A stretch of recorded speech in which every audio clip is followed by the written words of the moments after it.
Olá, eu sou a Andressa Canejo. A gente começa hoje mais um Mundo Pós-Pandemia. Antes, não deixe de se inscrever no nosso canal e ativar as notificações.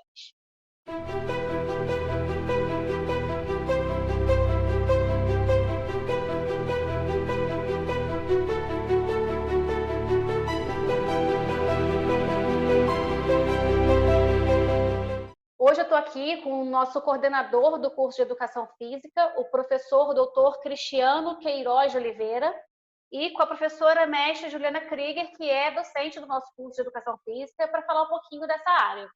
A gente tem visto, ao longo do tempo, dos últimos anos, acredito, que essa busca pela preocupação pela saúde, para fazer alguma atividade física, tem aumentado cada vez mais. A gente vê aí o maior número de academias, de estúdios, as pessoas realmente buscando, inclusive as que vendo aí uma faixa etária mais versátil, até os mais novos e os idosos. Vocês acreditam que a pandemia, essa questão da pandemia, desse cenário de doença, acabou despertando um pouquinho mais a questão da preocupação com a saúde? Sim, despertou sim, porque as pessoas começaram a procurar, né, na própria rede social, uma forma de movimentar o corpo, né? E dentro dessa pesquisa, em casa, né, porque todos estavam em isolamento social, chamou a atenção mesmo até dos próprios parentes, né? E vendo essa possibilidade, olha, eu também posso, né, me exercitar, eu também estou conseguindo fazer os movimentos, até porque nós começamos a nos expor também mais. Antes a gente não estava se expondo, e em função da pandemia a gente precisou se expor um pouco mais, mostrar um pouco mais o nosso trabalho, o que justamente fez com que muitas pessoas nos achassem, né, nessas redes sociais. Além disso, Andressa, esse fato, né, que foi imposto às pessoas de ter que ficar em casa e não poder sair para as suas atividades comuns, despertou, às vezes, em muitas pessoas que não tinham tempo para fazer o exercício, ter que ocupar esse tempo ocioso em casa com a prática de atividade física. Então, as pessoas iniciarem a prática de atividade física regular e, assim que as coisas voltarem à normalidade, dar continuidade ao seu programa de treinamento físico. Acho importante essa colocação também. Durante a pandemia, a gente falou muito da questão do atendimento online, né, como uma ferramenta impulsionadora para algumas áreas, abrindo muitos campos de atuação. Na educação física, sempre teve essa preocupação com a questão do atendimento presencial. Só que, nesse momento, muitos profissionais também adotaram a questão do atendimento online para dar continuidade no trabalho. Como que fica essa questão a partir de agora? Vocês acham que eles podem dar continuidade? Isso pode vir como um complemento? Como que fica esse atendimento online para essa área que geralmente questionou muito a questão do presencial? A questão do presencial, ela é sempre importante, sempre será, né, o fator mais atrativo, talvez, né, da educação física, mas o online, ele cresceu de uma forma tão intensa. Por quê? Porque para você você precisa ter um bom trabalho, né, um trabalho de qualidade para que isso tenha resultado. E nessa hora, se o profissional não souber ou não tiver essa capacidade, essa habilidade de demonstrar esse trabalho, as pessoas não encantam, né? Não compram a ideia. E, na verdade, muita gente acabou aderindo isso, né? Muita gente, que eu falo assim, das pessoas que eu estou tendo a oportunidade de conhecer. E estão até bastante satisfeitas com o produto, né? O online, ele existe sim, ele vai existir sim, até continuar, mas vai ser um complemento com o presencial, né, depois da pandemia.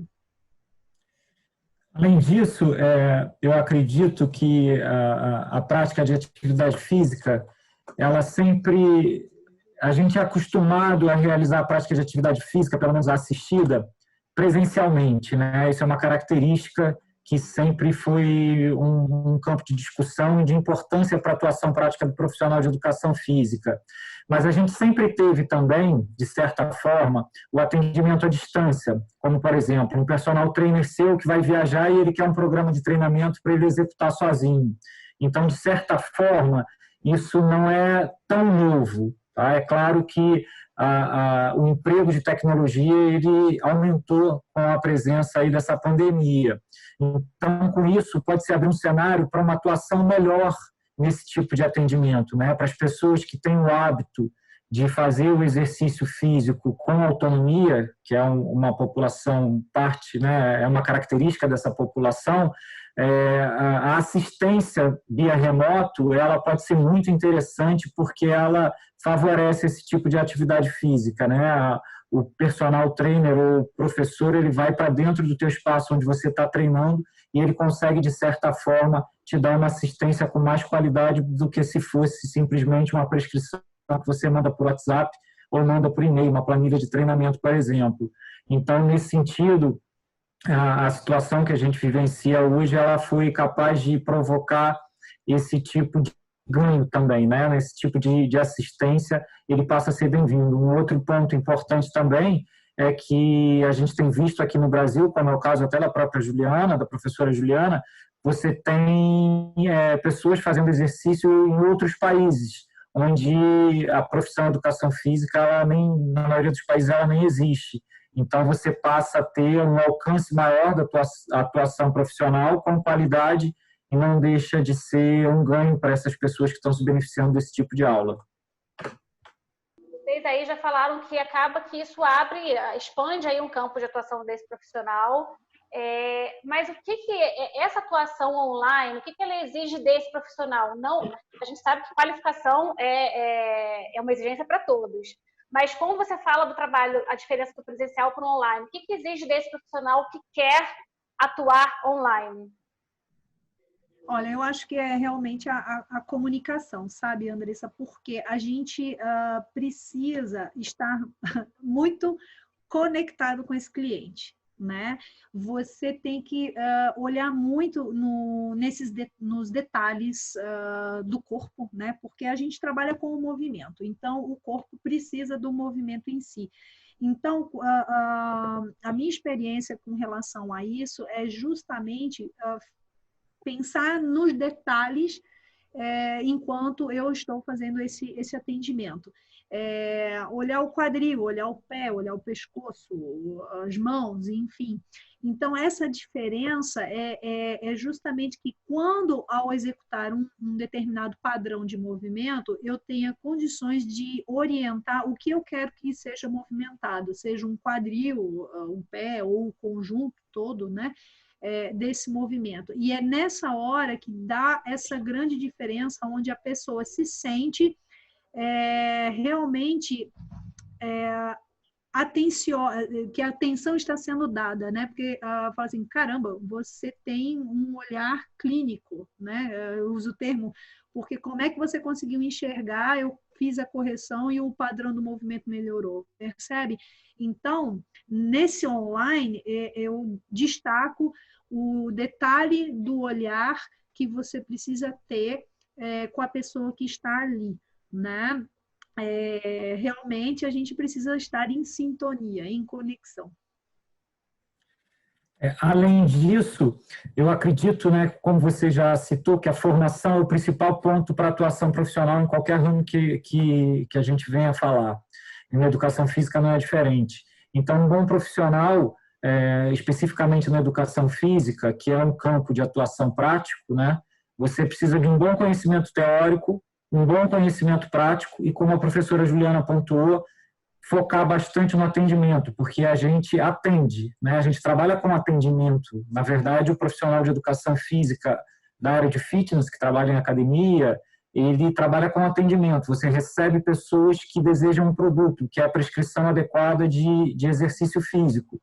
Então, especificamente no caso dessa atuação online, como a Juliana bem pontuou, eu acho que o profissional investir na forma de comunicação, entender as nuances específicas dessa nova forma de comunicação, vai ser fundamental para ele ter êxito nessa nova forma de estar atuando.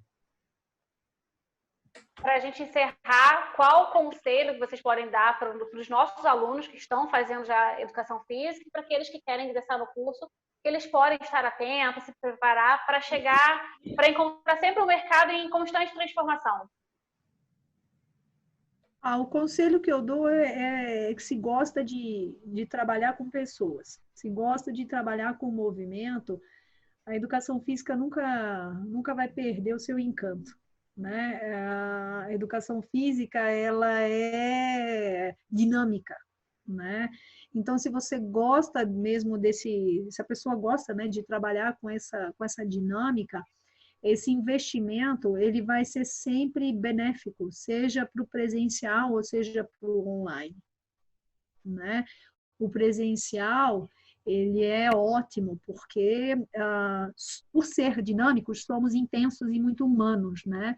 Então faz com que a gente se aproxime mais.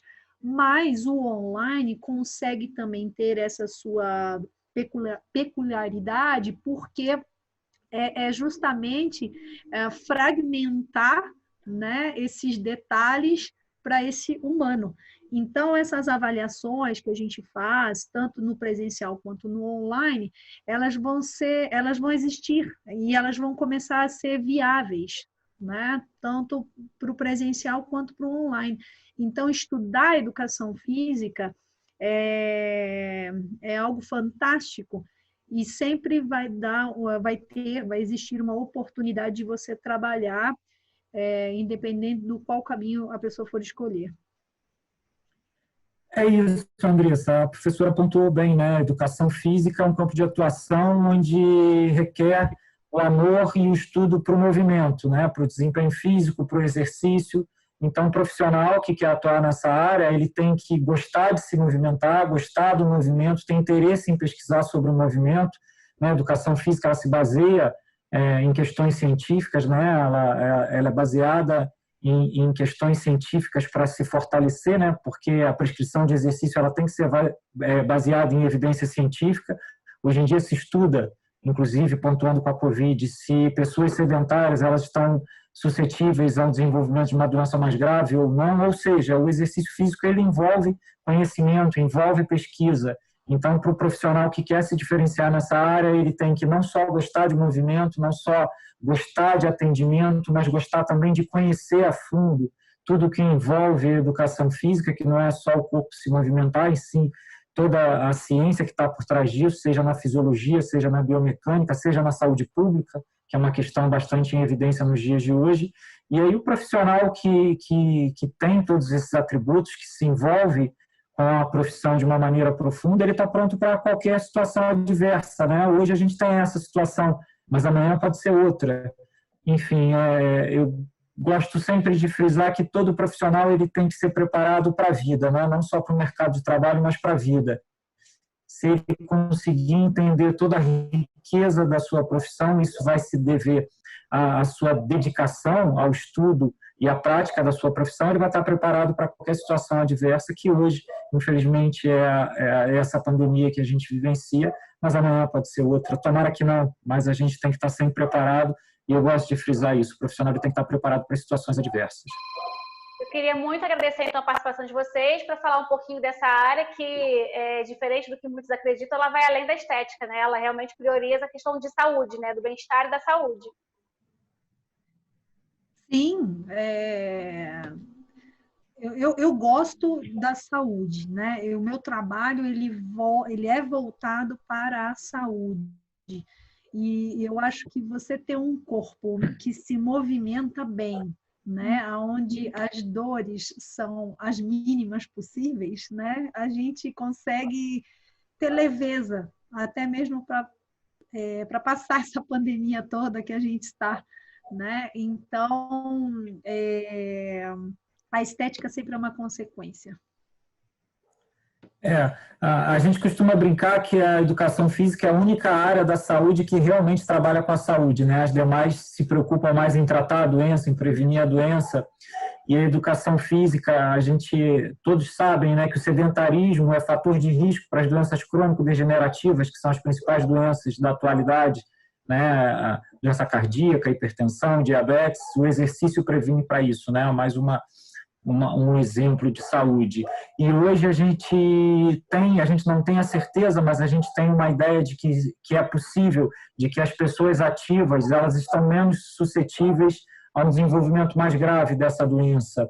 Ou seja, né, a gente tem a possibilidade de vender bem o nosso material de trabalho, que é o exercício físico, porque ele realmente, primeiramente, ele está relacionado à saúde. É claro que a parte estética também está relacionada à saúde, né? Porque um bem-estar, uma boa autoestima, né? As questões estéticas mexem com o imaginário das pessoas, e isso tem um reflexo na saúde também, porque as doenças da ordem psíquica também elas são importantes, e a educação física, né? O sedentarismo também é fator de risco para esse tipo de enfermidade. Então, para resumir, é isso. A gente perpassa realmente por todas as questões da saúde com um aspecto positivo. Quem sabe aí, tomara que sim, nessa pandemia e também nessa doença infecciosa que é a Covid-19, quem sabe o exercício pode ser uma forma de preparar as populações para enfrentarem com mais qualidade essa doença e com menos gravidade ela. Mais uma vez, obrigada pela participação, por esse bate-papo aqui para a gente falar um pouquinho dessa área. Obrigada a obrigado. você. Agradeço. Muito obrigado. Tchau. A gente fica aqui com mais um Mundo Pós-Pandemia. Não deixe de se inscrever no nosso canal e ativar as notificações para conferir os novos vídeos.